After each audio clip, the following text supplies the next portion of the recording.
Rajasthan opinion poll देखकर भाजपा वालों की हो गई हालत खराब। जय हिंद, वंदे मातरम। दोस्तों, हम लेकर आए हैं राजस्थान विधानसभा चुनाव 2023 का सर्वे महा ओपिनियन पोल। इस ओपिनियन पोल में आज आपको बताएंगे इसी साल के नवंबर में होने जा रहे राजस्थान विधानसभा चुनाव में अब की बार किस पार्टी की बन रही सरकार। क्या इस बार बीजेपी मार देगा बाजी या कांग्रेस पार्टी फिर से बना लेगा अपनी सरकार और राजस्थान में रच देगा इतिहास।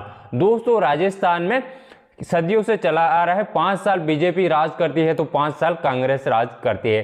क्या इस बार कांग्रेस अपनी सरकार राजस्थान में बनाकर रच देगा राजस्थान में इतिहास। दोस्तों, राजस्थान में विधानसभा सीटों की बात करें तो राजस्थान में कुल विधानसभा की 200 सीटें हैं। अगर किसी भी पार्टी को सरकार बनानी है तो उस पार्टी को जीती हुई सीट 101 सीट की जरूरत होती है, तो राजस्थान में वो पार्टी अपनी सरकार आसानी से बना लेगा।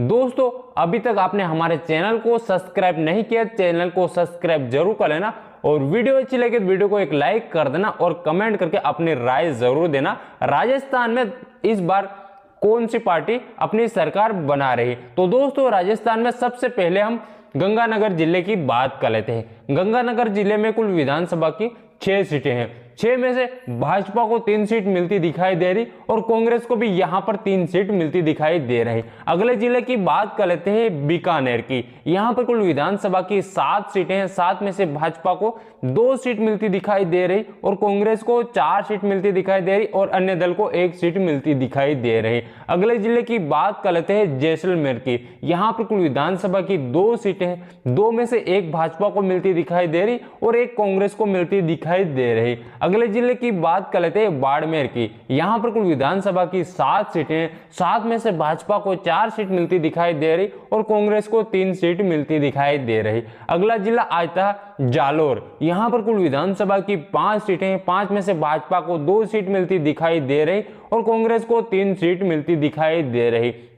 अगले जिले की बात कर लेते हैं सिरोही की। यहां पर कुल विधानसभा की 3 सीटें, 3 में से 3 कांग्रेस को मिलती दिखाई दे रही। यहां पर भाजपा का सुपड़ा साफ होते हुए दिखाई दे रहा, भाजपा की लुटिया डूबती दिखाई दे रही। अगला जिला आ जाता है उदयपुर। यहां पर कुल विधानसभा की 8 सीटें, 8 में से भाजपा को 2 सीट मिलती दिखाई दे रही और कांग्रेस को 6 सीट मिलती दिखाई दे रही।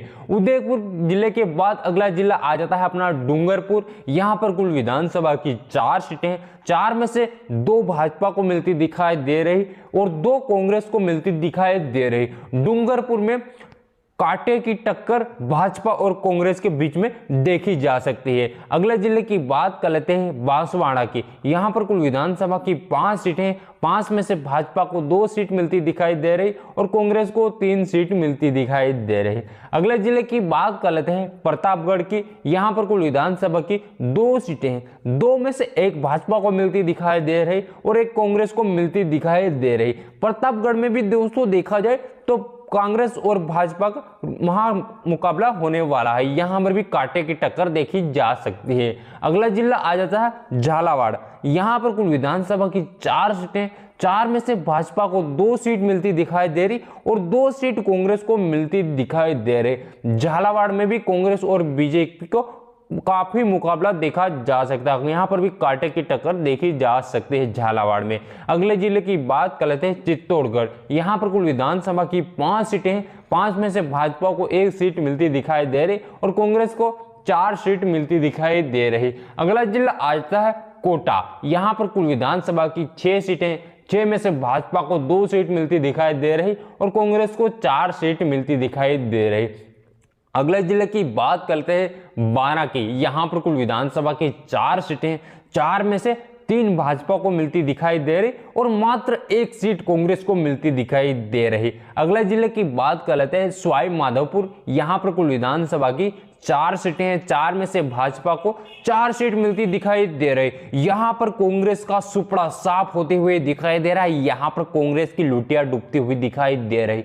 अगले जिले की बात कर लेते हैं जयपुर की। यहां पर कुल विधानसभा की 19 सीटें हैं। 19 में से भाजपा को 7 सीट मिलती दिखाई दे रही और कांग्रेस को यहां पर 12 सीट मिलती दिखाई दे रही। अगले जिले की बात कर लेते हैं करौली की। यहां पर कुल विधानसभा की 4 सीटें, 4 में से भाजपा को 1 सीट मिलती दिखाई दे रही और कांग्रेस को 3 सीट मिलती दिखाई दे रही।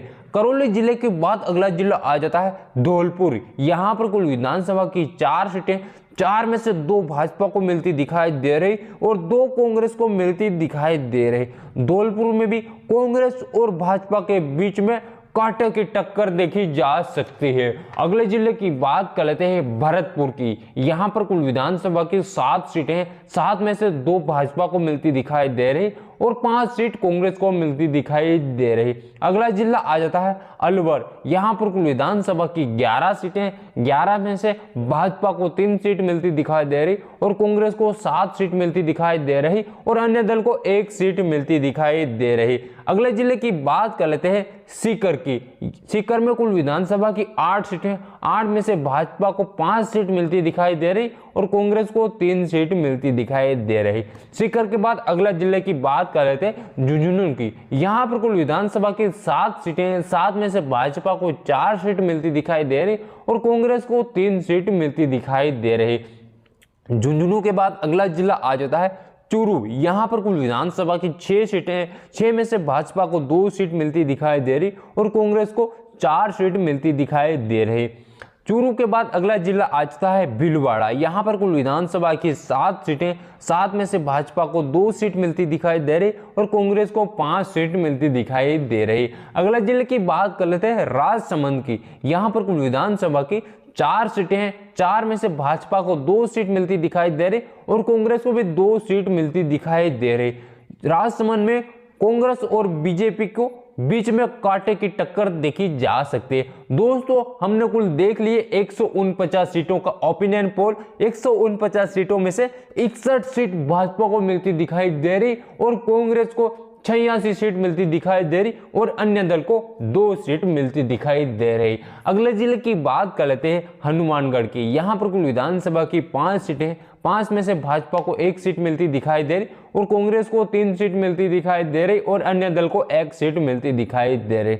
हनुमानगढ़ जिले के बाद अगला जिला आ जाता है अपना नागौर। यहाँ पर कुल विधानसभा की 10 सीटें हैं, 10 में से भाजपा को 2 सीट मिलती दिखाई दे रही और कांग्रेस को 7 सीट मिलती दिखाई दे रही और नागौर में अन्य दल को भी 1 सीट मिलती दिखाई दे रही। अगले जिले की बात कर लेते जोधपुर की। यहाँ पर कुल विधानसभा की 10 सीटें हैं, 10 में से भाजपा को 3 सीट मिलती दिखाई दे रही और कांग्रेस को 6 सीट मिलती दिखाई दे रही और अन्य दल को 1 सीट मिलती दिखाई दे रही। अगले जिले की बात कर लेते हैं पाली की। यहाँ पर कुल विधानसभा की 6 सीटें हैं, 6 में से भाजपा को 3 सीट मिलती दिखाई दे रही और कांग्रेस को 3 सीट मिलती दिखाई दे रही।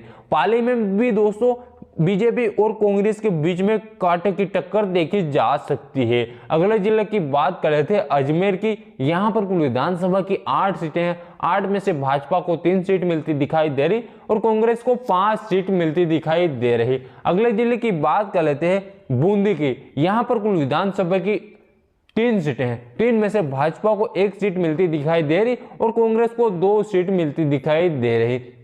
बूंदी जिले के बाद अगला जिला आ जाता है टोंक। यहाँ पर कुल विधानसभा की 4 सीटें हैं, 4 में से भाजपा को 1 सीट मिलती दिखाई दे रही और कांग्रेस को 3 सीट मिलती दिखाई दे रही।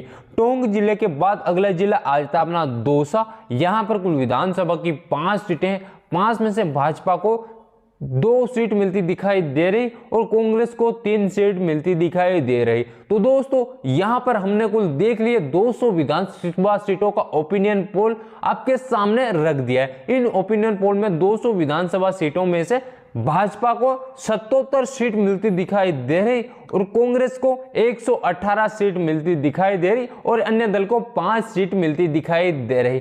दोस्तों ओपिनियन पोल के माध्यम से कांग्रेस अपनी सरकार पूर्ण बहुमत से राजस्थान में फिर से बना रही है। क्या होता है अपनी राय जरूर देना, कमेंट करके हमने जरूर बताना। दोस्तों अगर अभी तक आपने हमारे चैनल को सब्सक्राइब नहीं किया, चैनल को सब्सक्राइब जरूर कर लेना। तो अगली वीडियो में जल्दी मिलते हैं, तब तक के लिए जय हिंद, जय भारत, वंदे मातरम।